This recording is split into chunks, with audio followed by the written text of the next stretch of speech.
नमस्कार, मैं हूं शम्स ताहिर खान और आप देख रहे हैं वारदात। पूरे देश में आज रावण जला, अच्छाई पर बुराई की जीत का जश्न मना। मगर उसका क्या करें जो फिलहाल दुनिया का सबसे बड़ा रावण है। एक ऐसा रावण जो पहले मौत देता है और फिर उस मौत को तमाशा बनाकर उसे दुनिया भर में बेचता है। क्या इस रावण का भी अंत होगा? चूंकि मौका दशहरे का है, लिहाजा हमने सोचा कि क्यों ना आज आपको रावण दहन से ऊपर उठकर दुनिया के कुछ जिंदा रावणों की हकीकत से दो चार कराएं।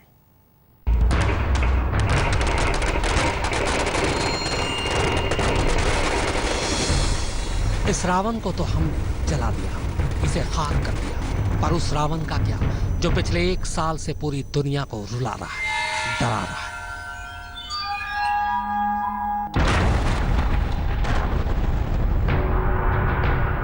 एक साल के अंदर 5 मुल्कों में हजारों लोगों का कत्लेआम, मौत देने के थर्रा देने वाले खौफनाक तरीके,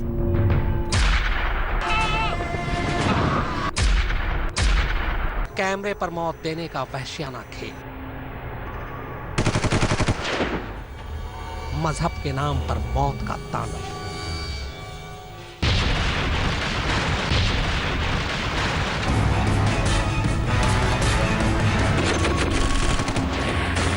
साठ से ज्यादा मुल्कों से दुश्मनी,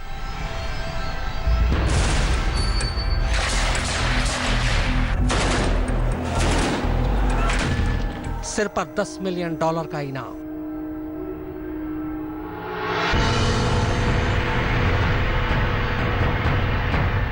यही है सबसे बड़ा रावण।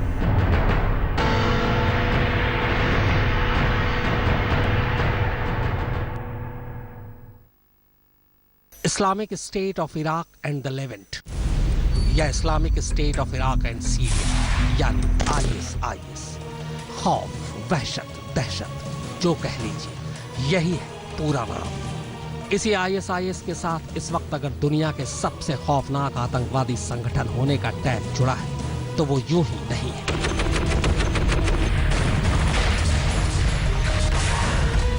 बल्कि सच्चाई तो ये है कि इराक और सीरिया जैसे मुल्कों में ISIS ने मजहब के नाम पर क्या और कितना कोहराम मचाया है, कितने बेगुनाहों की जान ली है, इसका सही हिसाब तो शायद खुद उसके पास भी नहीं है। लेकिन फिर भी अगर मोटे तौर पर ISIS के गुनाहों का हिसाब करने बैठे तो यह आंकड़ा करीब 1,70,000 लोगों के कत्ल का बैठता है। जी हां, 1,70,000 लोगों की मौत का। यह और बात है कि फिलहाल दुनिया में पक्के तौर पर कोई भी यह बताने की हालत में नहीं है कि इन मौतों में ISIS के अलावा उस जैसे दूसरे आतंकवादी संगठन अल-शबाब, बोको हराम और अल-कायदा का शिकार हुए लोगों की गिनती शामिल है या नहीं। लेकिन फिर भी इंसान और इंसानियत पर ISIS की मार का असर कितना ज्यादा है, इसका अंदाजा सिर्फ इसी बात से लगाया जा सकता है कि अगर इन मौतों में इराक और सीरिया जैसे मुल्कों से समंदर के रास्ते भागने की कोशिश में मारे गए विस्थापितों के आंकड़े जोड़ दिए जाएं तो मौत का यह आंकड़ा और भी डरावना हो सकता है। 29 जून 2014 इतिहास के पन्नों पर यही वो स्याह तारीख है जब इराकी मूल के आतंकवादी अबू बकर अल बगदादी ने औपचारिक तौर पर ISIS की बुनियाद रखी। अल-दवलाह अल-इस्लामिया के नाम से आतंकवादी गतिविधियों की शुरुआत करने वाले बगदादी ने जिस हुकूमत का ऐलान किया उसे पहला नाम दिया IS, यानी इस्लामिक स्टेट। और इसी के साथ IS ने इस दुनिया के तमाम मुसलमानों पर मजहबी, सियासी और फौजी तौर पर अपनी हुकूमत के दावे की शुरुआत कर दी।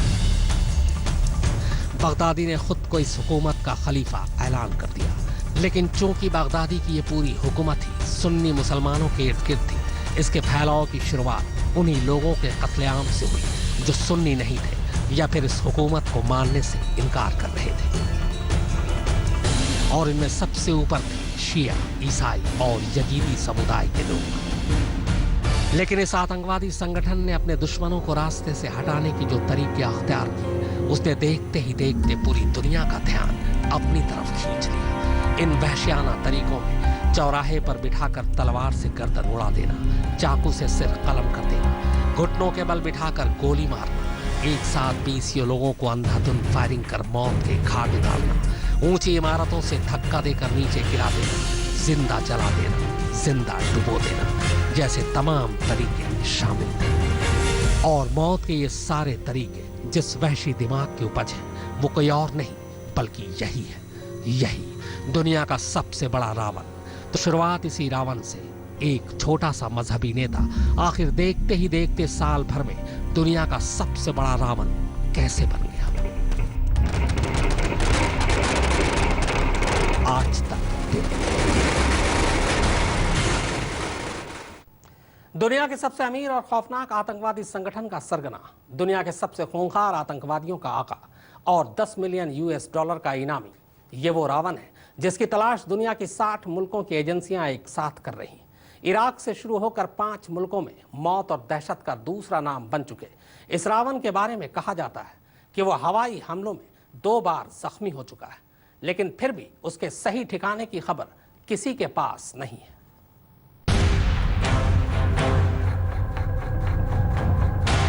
इब्राहिम अव्वाद इब्राहिम अल बदरी उर्फ अबू बकर अल बगदादी उर्फ इनविजिबल शेख उर्फ डॉक्टर इब्राहिम।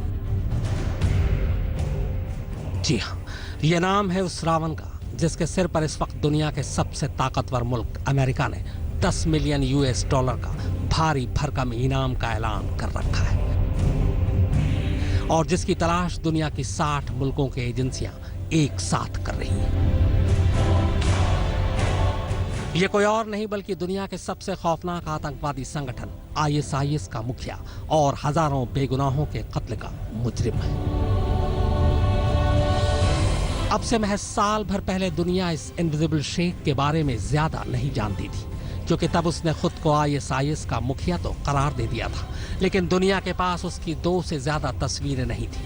तस्वीरों के मामले में हालात अब भी कमोबेश वैसे ही, लेकिन अपने खौफ और दहशत के जरिए बगदादी ने जल्द ही पूरी दुनिया को चौंका दिया। नकाब के पीछे रहकर भी इस शख्स ने अब तक जो कत्ल गारत मचाई है उसके बारे में सुनकर ही रोंगटे खड़े हो जाते हैं। इराक से लेकर सीरिया और सीरिया से लेकर लीबिया, नाइजीरिया और अफगानिस्तान तक में इसे एक बगदादी के इशारे पर उसके आतंकवादियों ने जो कहर बरपाया है उससे दुनिया लगातार खून के आंसू रो रही है। वो सैकड़ों मास एग्जीक्यूशन का मास्टरमाइंड तो है ही, बेगुनाहों को वहशियाना मौत देने का जिम्मेदार भी। ये अबू बकर अल बगदादी ही है जिसकी रहनुमाई में ISIS के आतंकवादी इराक और सीरिया को तकरीबन नेस्तनाबूद कर चुके हैं। और यही वजह है कि US स्टेट डिपार्टमेंट ने जिंदा या मुर्दा बगदादी का पता देने वाले को कुल 10 मिलियन US डॉलर के इनाम का ऐलान किया है। वैसे तो अबू बकर अल बगदादी के कोहरान के किस्से काफी लंबे हैं, लेकिन जिस तरह उसने आधे इराक और सीरिया को बंधक बना लिया है वो उसका अब तक का सबसे बड़ा दांव है। इराक का दूसरा सबसे बड़ा शहर मोसूल भी ISIS के कब्जे में है। मोसूल के सेंट्रल बैंक को लूट कर ISIS ने इस दुनिया की सबसे बड़ी बैंक लूट का इतिहास भी अपने नाम कर लिया है। इस वाकये को वैसे तो अब कई महीने गुजर चुके हैं, लेकिन इस वारदात में लूटी गई 500 बिलियन इराकी दिनार यानी करीब 2500 करोड़ रुपए की यह रकम अब भी लूट की एक मिसाल है। ISIS के मुखिया के तौर पर दुनिया के इस सबसे अमीर आतंकवादी संगठन की कमान संभालने वाला बगदादी पहले से अलकायदा के कमांडर ओसामा बिन लादेन का मुरीद रहा है। लोगों को अब भी याद है कि किस तरह लादेन की मौत के बाद उसने न सिर्फ इसका बदला लेने की बात कही थी, बल्कि इराक समेत तमाम लेवेंट मुल्कों यानी Cyprus, Israel, Jordan, Lebanon, Syria, फिलिस्तीन और टर्की को मिलाकर एक इस्लामिक मुल्क बनाने का ऐलान किया था। लेकिन उसकी यह मंशा एक रोज इराक और सीरिया समेत कई मुल्कों पर इस कदर कहर बनकर टूटेगी, यह खुद इराक को भी पता नहीं था। आज तक ब्यूरो। अब बात उस रावण की जिसकी करतूत कैमरे पर पहली बार देखकर दुनिया सिहर उठी थी। यह करतूत थी बेगुनाह और निहत्थे लोगों के वहशियाना कत्ल की। उसका पहला शिकार था अमेरिकी पत्रकार जेम्स फोले, लेकिन इसके बाद भी वो नहीं रुका और एक के बाद एक ठीक इसी तरह उसने कुल 8 लोगों के सिर कलम कर दुनिया को दहला दिया। बगदादी के अपने इस रावण पर 10 मिलियन US डॉलर का इनाम है।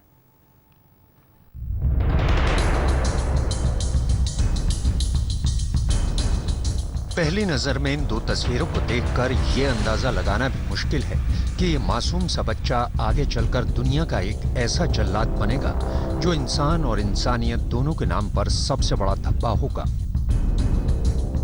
मगर ब्रिटेन में पले बड़े मोहम्मद एमवाजी और जिहादी जॉन की हकीकत कुछ ऐसी ही है, क्योंकि ये वो जिहादी जॉन है जिस पर कैमरे के सामने ठंडे दिमाग से 8 बेगुनाहों का सर कलम करने का दहलाने वाला इल्जाम है, और जिसकी करतूत को देखते हुए ठीक आईएसआईएस के मुखिया यानी सबसे बड़े रावण की तरह उसके सर पर अमेरिका ने 10 मिलियन यूएस डॉलर के इनाम का ऐलान कर रखा है।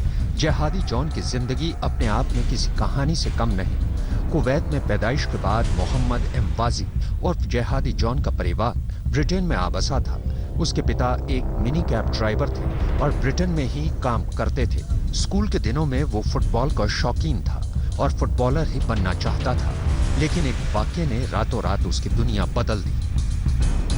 बताया जाता है कि 2009 में वो अपने दोस्तों के साथ वाइल्ड लाइफ सफारी के लिए तंजानिया के लिए निकला था, लेकिन उसे जबरन नीदरलैंड भेज दिया गया। और इस बीच ब्रिटिश एजेंसियों ने सोमालिया के आतंकवादी गुट अल शबाब से उसकी नजदीकियों के चलते उससे कड़ी पूछताछ की। इसके बाद जब वो ब्रिटेन लौटा तो उस पर पुलिस की सख्ती पड़ चुकी थी।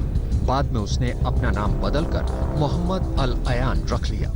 आगे चलकर कुछ ब्रिटिश ट्रेनीज के साथ उसकी मुलाकात सीरिया में हुई और तब तक वो पूरी तरह से बदल चुका था।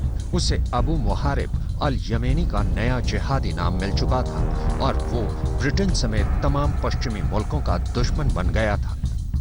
आज तक ब्यूरो।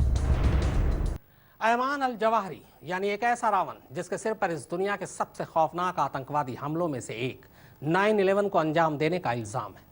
यही वजह है कि अमेरिका समेत तमाम यूरोपीय मुल्कों की एजेंसियों ने न सिर्फ अलकायदा के इस मुखिया का दिन रात पीछा कर रही हैं, बल्कि उसके सिर पर इस वक्त का सबसे बड़ा यानी 25 मिलियन यूएस डॉलर का इनाम भी है। 9/11 के जिस वाक्य ने अमेरिका के साथ साथ पूरी दुनिया को दहला दिया था, उस हमले के मास्टरमाइंड में से एक है ये शख्स Ayman al Zawahiri. Osama bin Laden के बाद अलकायदा की कमान संभालने वाला ये आतंकवादी कितना खौफनाक है, इसका अंदाजा अगर 9/11 के इस हमले से मिलता है तो उस इनाम से भी मिलता है जो इसके सर पर सुपर पावर अमेरिका ने रख छोड़ा है। इनाम है 25 मिलियन यूएस डॉलर। इस दौर में ये दुनिया के किसी भी आतंकवादी के सर पर रखा गया सबसे बड़ा इनाम है। मिस्र मूल का यह आतंकवादी शुरू से ही पश्चिमी और यूरोपीय मुल्कों का विरोधी रहा है। 1981 में खौफ और दहशत की दुनिया में तब पहली बार जवाहिरी का नाम सामने आया जब उस पर मिस्र के तत्कालीन राष्ट्रपति अनवर सद्दात के कत्ल का इल्जाम लगा। बताया जाता है कि तब जवाहिरी को गिरफ्तार कर जेल में उस पर काफी जुल्म ढाए गए, लेकिन बाहर आते ही उसने मिलते जुलते ख्यालात वाले लोगों के साथ काम करना शुरू किया और इस्लाम के नाम पर दहशतगर्दी के रास्ते पर चल पड़ा। इसके बाद वो मिस्र के बाहर पाकिस्तान, सूडान, अमेरिका जैसे कई मुल्कों में कत्लेआम मचाता रहा, लेकिन अलकायदा की असली कमान तब उसके हाथ लगी जब उसके चीफ उसामा बिन लादेन को अमेरिका ने मार गिराया। और तब से लेकर अब तक जवाहिरी न सिर्फ अलकायदा का सिरमौर है, बल्कि दुनिया के मोस्ट वांटेड आतंकवादियों में से भी एक है। आज तक ब्यूरो।